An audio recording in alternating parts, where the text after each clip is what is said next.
Let's who wants to start? I mean, we all know what we're doing here, so let's just run through. Who wants to be the agent first? You I want can. Okay. Okay. You want to be his buyer. Is there anything that you No, specifically okay. I Just Hayden doesn't don't want you as my buyer anyway, Hayden Hayden. no, no hates one being does. Hayden hates being the buyer more than anything. It's not that I hate it. I'm just bad at it, and I can't do it. I don't. It's a waste of training for you if I'm the buyer. I'll be your Uh, buyer. Is there something that you want to? I can pull up the objections. I don't know if you remember all of them. Is there something that you want to work on specifically, Aiden?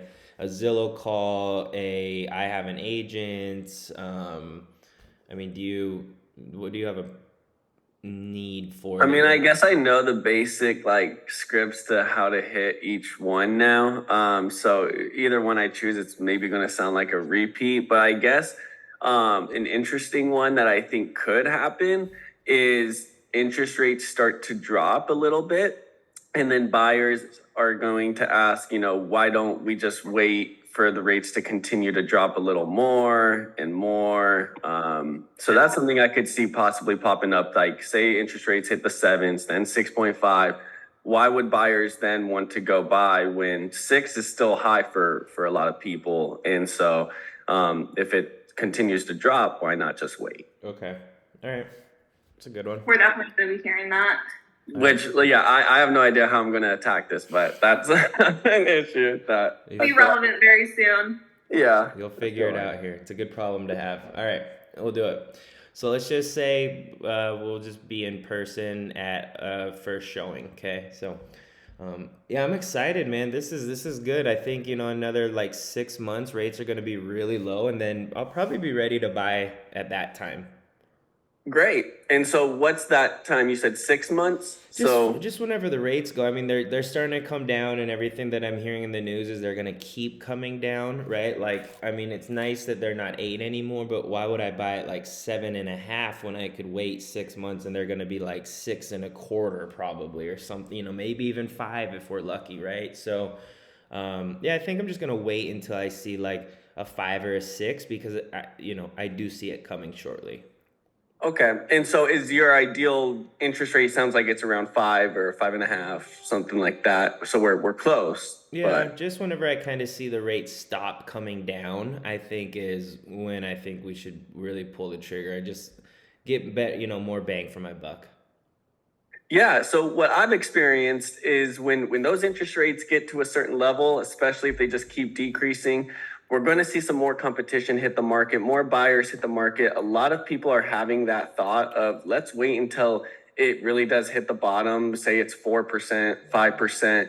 What we can do now, though, is because there's not much competition out there for the buying side, we can still be able to ask the seller to possibly buy down your interest rate. So then we can get down to that 5% today. So then you don't have to wait 6 months and then have all that competition there, as well as you having to stay in your current place another 6 months. So we could technically tackle this issue now, due to the sellers kind of struggling right now with the interest rates and buyers not, really putting in really competitive offers due to the interest rate.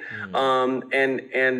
We could explore that option as well as getting your closing costs covered now. In about 6 months, we may not have that power, due to a lot of the competition, a lot of buyers coming out, having the same mindset you are having. Does that make sense?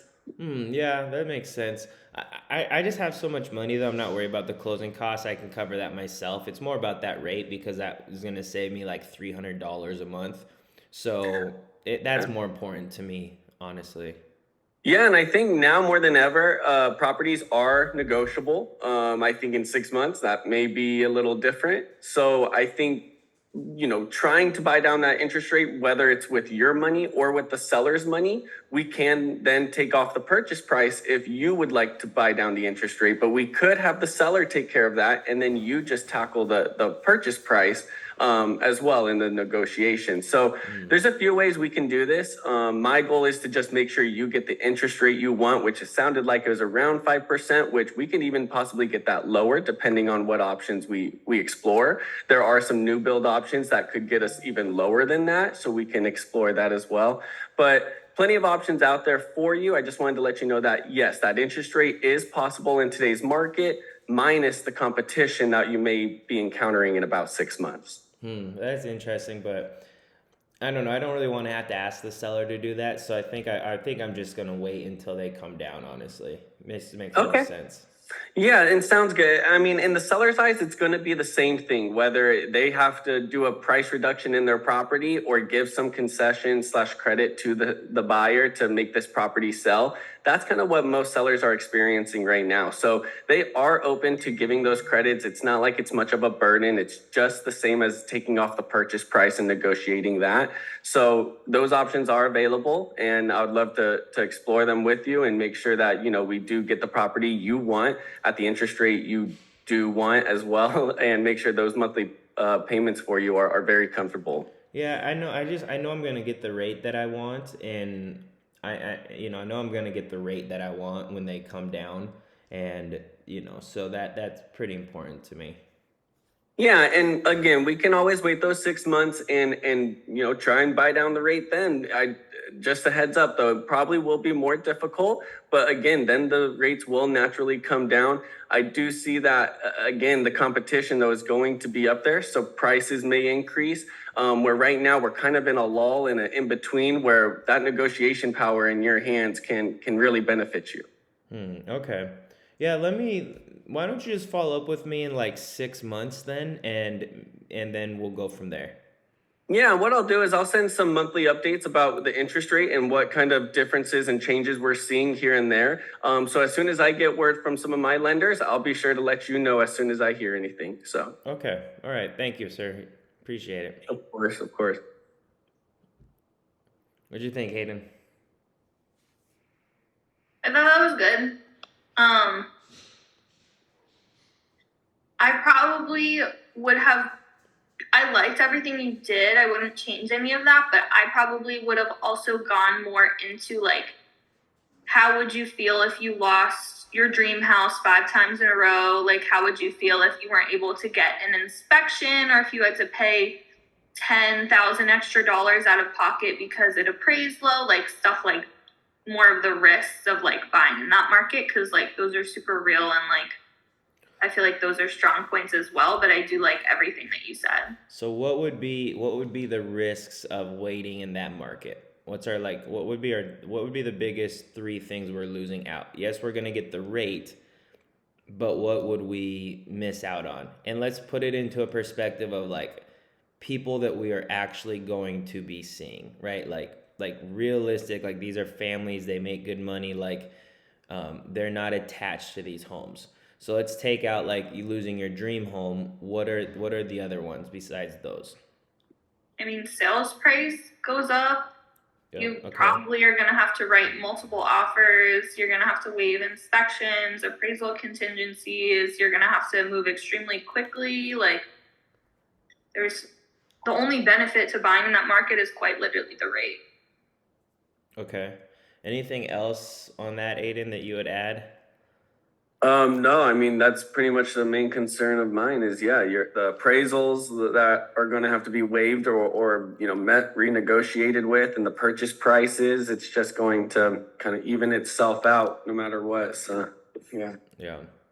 Yeah, I think for me it's price and cash to close, as far as appraisal goes.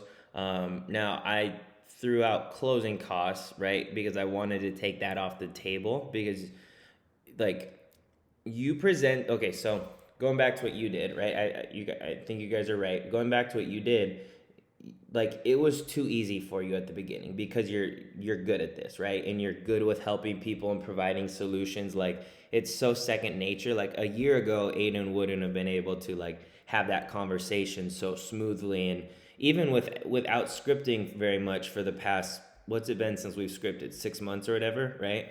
Even without scripting for the last 6 months, that was such an easy conversation for you. And my guess is you would strike a chord with a lot of people by having that conversation. Like whether you turn them or not, you would build a relationship with them, right? And that's ultimately the key. Um, I liked how at the end you didn't necessarily get too pushy, and you didn't just be like, okay, I'll follow up with you in 6 months. Like you gave me a reason to, you set like an upfront contract to follow up with me, right? Like that was really good too. Like, okay, well, I'm gonna keep in touch with lenders, I'm gonna send you monthly market updates, and we're gonna stay ahead of the rate, right? You added value. So like all of that was really good. I would say the only thing that I would say for an area of opportunity, and I was trying to like push you a little bit, and that was just for this role play, and it's more of a long-term play of having these conversations, but like providing a pain point one step further, right? So like what I mean by that, and I'm just kind of spitballing this out here, but just to kind of give you some ideas. What if when he goes, yeah, I think I'm just gonna wait until the rates come down. What if you were to, and you're not a pushy guy, and I know that's why you didn't do it in the role play, and that's 100% okay. Like that was a really, really good role play. Just for like, think about going to the gym, right? We overexhaust what we're doing so that we can get stronger. That's what I was curious to see if you were gonna do here, is just overexhaust a little bit, in the sense of like, what if you painted it or asked him a couple more questions of like, okay, and are you okay paying $20,000 or $30,000 more for this house in 6 months than you would right now? If he says yes, then okay, well, you attack that angle still. But what if he goes, I really don't want to pay more for this, right? Or maybe what if you said, okay, and are you okay maybe writing an offer on 8 to 10 homes before we get it? Are you okay waiving inspections? Are you okay paying $20,000 in cash above appraised value? I know you have the money for the closing costs, but I just want to make sure you understand that you could pay 10 to 15,000 plus your closing costs over, when you could just refinance this right now. Do you kind of get what I'm trying Yeah, to get at a and these little are bit? all the things I was kind of thinking in my head, but it's just, yeah, for me, I think it's hard to lay it all out there and put that, I guess, fear or that, that scenario, in their heads or whatever. But it is something I definitely need to implement just so they can see the bigger picture, because I see it in my head, but they may not see it in Right. theirs. And that's, Yeah. the issue. And I think because you're so, like I always say, kind to your clients, I think a good way is shift it from like I need to tell them to asking them. Because if you just ask them that question, it doesn't come off as you're trying to sell them. And if they say what you want them to say, then you can kind of throw some stuff at them. But if you just ask them and they say, yeah, I'm okay with that, then you did everything you could, right? You attacked the buying the rate down and had that good conversation, but you didn't really go after like, well, you're gonna pay more for the home and all these other little points that we just pointed out. You didn't really touch on those a ton, which again, it wasn't bad by any means. It was really good. But those are your next level conversations or questions to have. And if you get into the mindset of, let me just ask this question rather than tell him something, it comes off completely different, and you don't have to feel like pushy. Does that make sense? Like if I was like, well, you're gonna have to pay $20,000 more for this home, right? You know that you're gonna have to bring in an appraisal and money for the like that. Then that comes off as like really like a bad agent. But if you're like, hey, I completely understand, but let me just ask you this: are you okay if the price appreciates another 10%? Would that be okay with you? Yeah, that's fine. Okay, and then you leave it be. But if he goes, I don't know, now you have a little bit of that pain point that you can attack. Does that make sense? By how if you ask the question, then telling him, it could be a good way to have those conversations that you might not be having right now.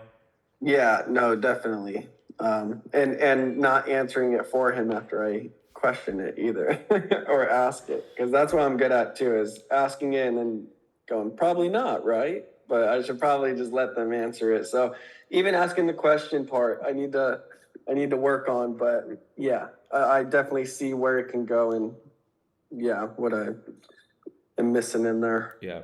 It's just an opportunity, and you're going to get a feel for it, right? Like if you come across some dude that's like CEO of Nike and he's like this big baller, and like that's a little bit harder of a conversation than somebody that's like truly trusting you and like, hey, Aiden, do you think prices are going to come down? Now we obviously know our wall is not up as much, and it's easier to have that conversation with those people that aren't as aggressive. But like, we're gonna get to the point in this in your careers, both of you, where you're gonna naturally get 15 deals a year just because you're doing it full time and you're good at what you do. You know, that's gonna be a minimum at some point. How you push from 25 to 30 or 30 to 35 or 40 to 50 is having these questions with those extra like 5 people that you need to pull to change your career or change your projection of the year just a little bit more. And a lot of the times it's by having or asking these questions. Does that make sense? Yeah. So just food for thought. You'll feel it out for each client. I thought you did really, really good. I like how you ended the conversation. But maybe just that would be my only area of opportunity. Yeah. Cool. You ready, Aiden? All right. Aiden's a good buyer, so it's all you, bro. Do you want to work on something specific? Do you want to do the same one? What do you want?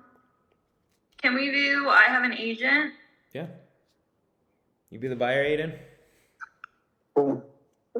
Yeah, thanks, Hayden, for showing me this house. It looks amazing. Thank you. Yeah, absolutely. What is it something that you would want to move forward with, you think? Yeah, maybe it's, we'll probably go home and talk to our agent about it and go from there. Oh, nice. How long have you been working with your agent? Probably about a month or so. He helped us with our last house, so. Okay, nice. And do you feel that he provides the service that you deserve? Yeah, I mean, we had a few hiccups, I guess, in the last transaction, but that's just how every, real estate transaction is going to go, I feel like. But, yeah, he's a family friend and, most of our family uses him as well. So we just went to him. Okay, nice. What were those hiccups that you were talking about? It's just, we thought we were getting, our full asking price, but we guess we just didn't understand the contract terms completely when accepting the contract. So we were kind of surprised that closing day of how much we're actually making after we sell the home. So. Oh, gotcha. That sucks. Do you feel that your agent should have done a better job, kind of educating you and taking you through the full process so you fully understood and felt like you were informed about everything? Yeah, I think it was more of the loss of money at closing day that we weren't expecting. That kind of threw us for a loop, but we kind of just moved on and thought that was part of the real estate transaction. So as much as we didn't want to lose that money, we just thought that's what happened. So. Gotcha. I mean, I totally understand. And yes, those closing costs and things like that are absolutely a part of the real estate transaction, but it's actually the job of your realtor to educate you fully on, what you can expect, how much money is going to come out of pocket, anything that you're unsure of, really. It's their job to make sure you're educated and aware of what's going on, because they do have that duty to you. Yeah. And yeah, I mean, he's been pretty good besides that. So that's what okay. Nice. So fuck. I don't know. Just stay just stay paused. Don't say a word until you think of what your next angle is gonna be. Okay, so you guys are gonna go home and talk it over, which is totally cool. I'm going to check in with you later today and see kind of what you're thinking, but how else can I best serve you right now? Yeah, I mean, you've been great. And we'll follow up if we have any questions about the property, but I think, you showing up today, was awesome and thank you. Okay. I didn't know what to do after that.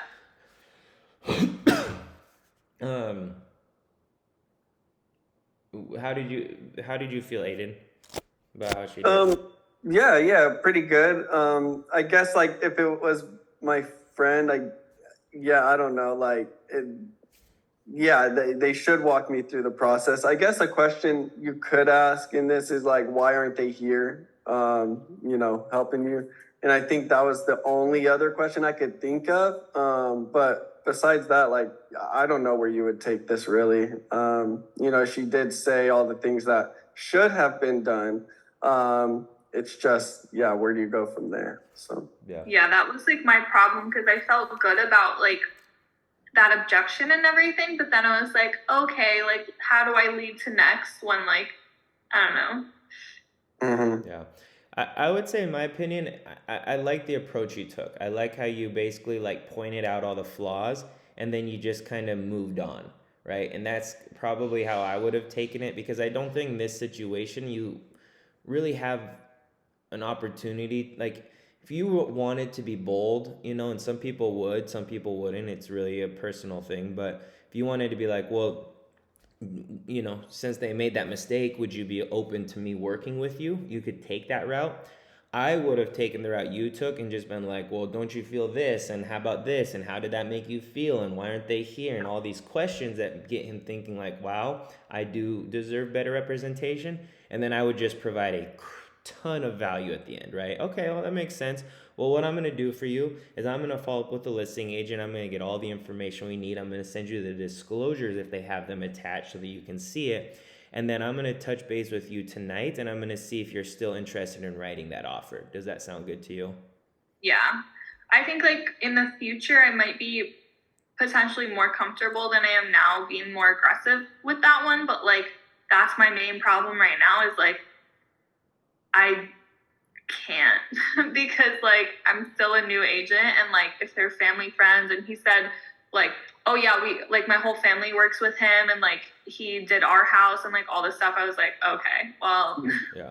great. Yeah, I think it's in the follow-up with this one. I don't know. What do you think, Aiden? I think it's in the follow-up. I think it's just, I don't think you win him then and there. I think you, like I said, point out the flaws and then provide value so they can just see the difference, because in no world does that make you have to be like, oh yeah, you don't use your crappy friend that's helped all your other family and everything, you know what I mean? And that's like a non-aggressive way to approach it.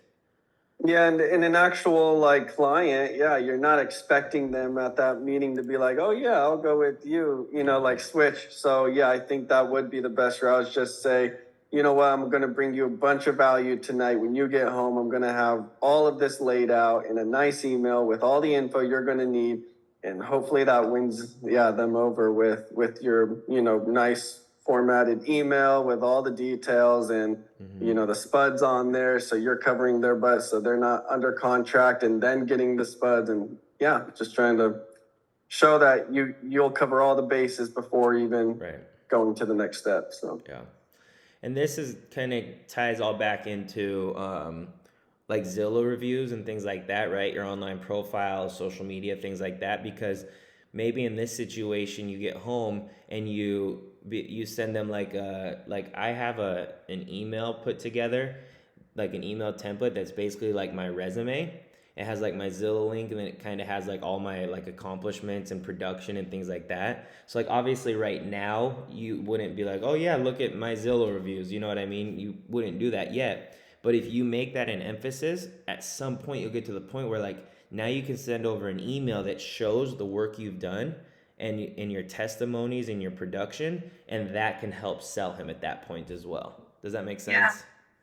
That sounds great. I can't do that yet, though. No, not yet. But Hannah, after every phone call, she'll go, and so after this, Zillow's going to send you a link to my Zillow profile. There you'll be able to see all of my reviews and all this stuff. And it's like, it's such a nice ending to be able to be like, click on that. You'll see 60 plus reviews of people I've helped. And it's really nice to have that leverage once you get them in there. And that's why it's important to get reviews. Yeah, exactly. And you'll put to 100%. So it's just I know you can't do it right now, but it's a reason to keep on those reviews, and it just kind of ties into everything. So I know. Yeah, I'm like so like not forward about asking for reviews right now though, because like it's embarrassing having them going to my Zillow profile and like seeing what it is. I had the same thing, but yeah, I don't know. They never said anything to me, so.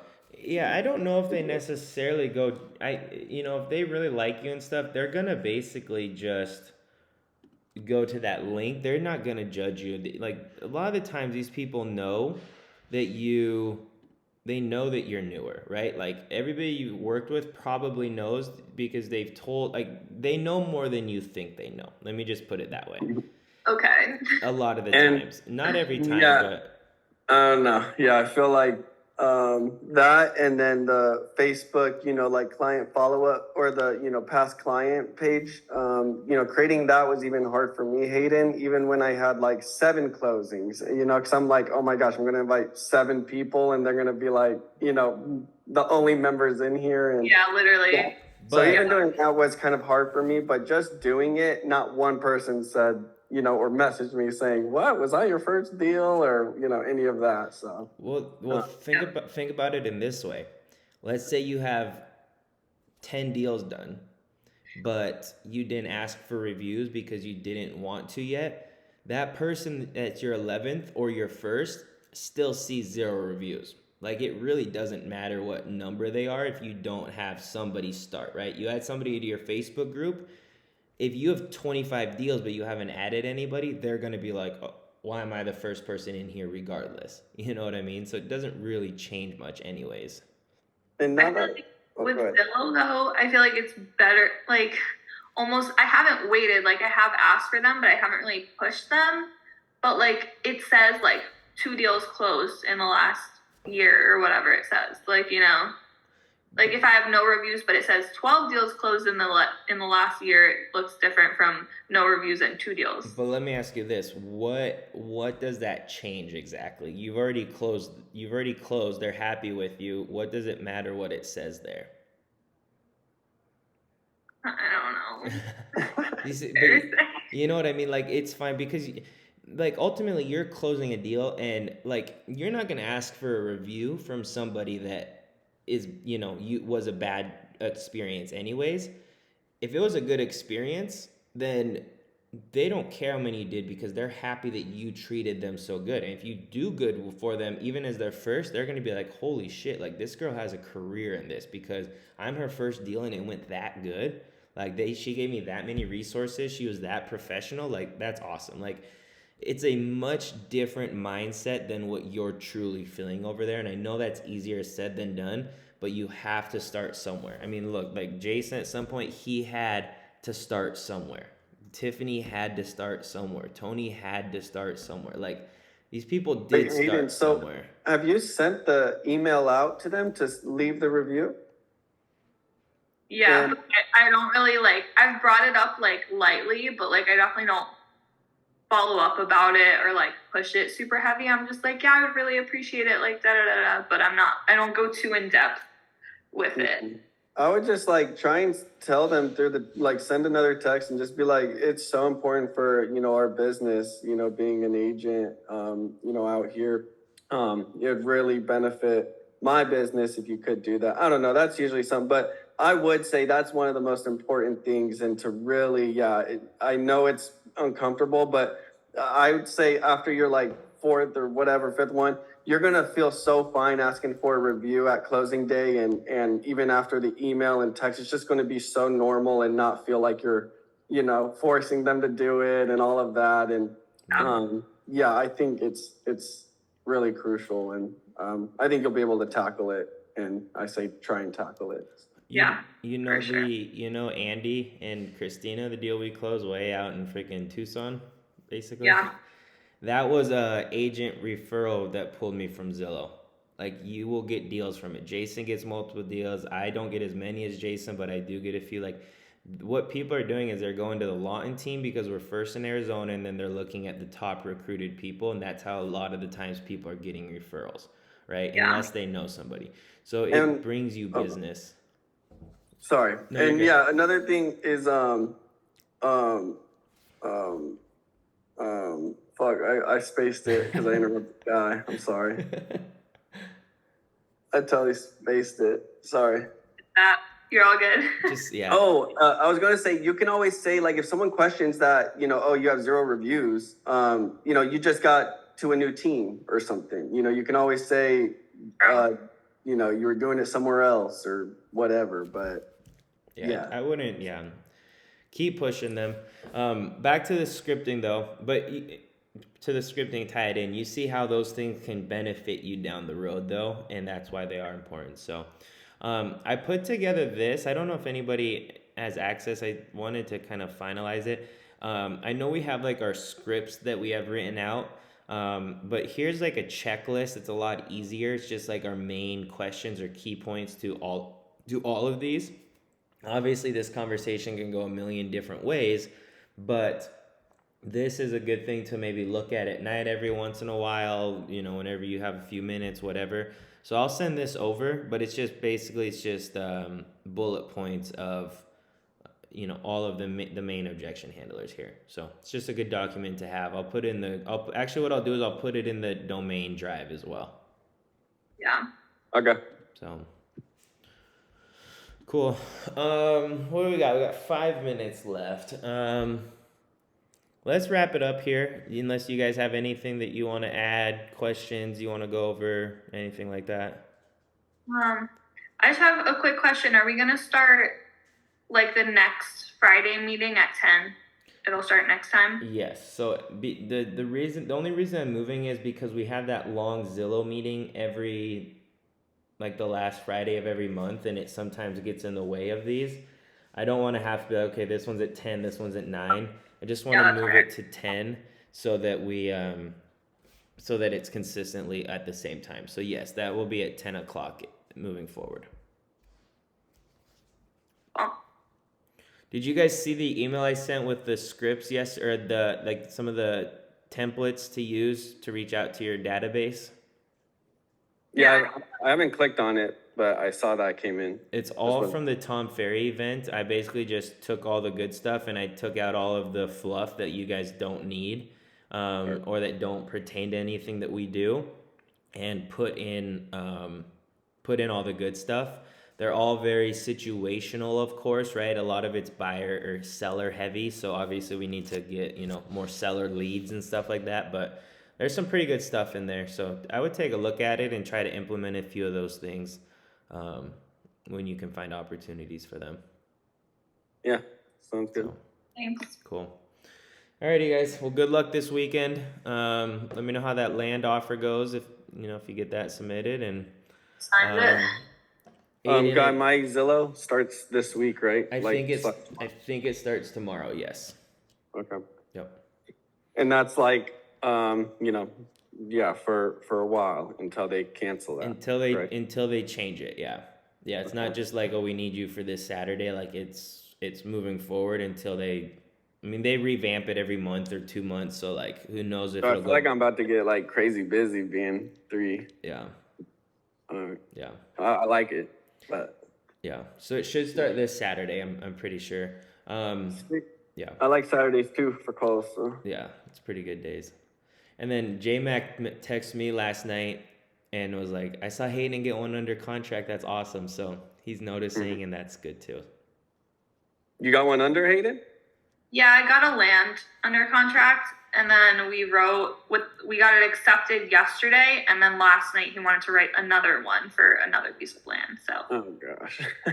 I'm a land fucking agent now. Let's go. It's really good though because it's increasing our Zillow percentages, and he's the builder and has the architect. So yes, I don't really have to do anything. She really basically is just writing offers for this guy ultimately. Yeah. Nice. And she'll get a Zillow review from him, and then build that relationship, and then he'll buy a house at some point. And yeah, I think that he has the potential to be a really good like repeat client. Mm-hmm. Yeah. Cool. So. Cool. Well, good job, guys. Let me know if you need anything. Good work today. Appreciate you jumping on here. Let me know if you need anything this weekend. All right, guys. See you later. See you guys. Bye.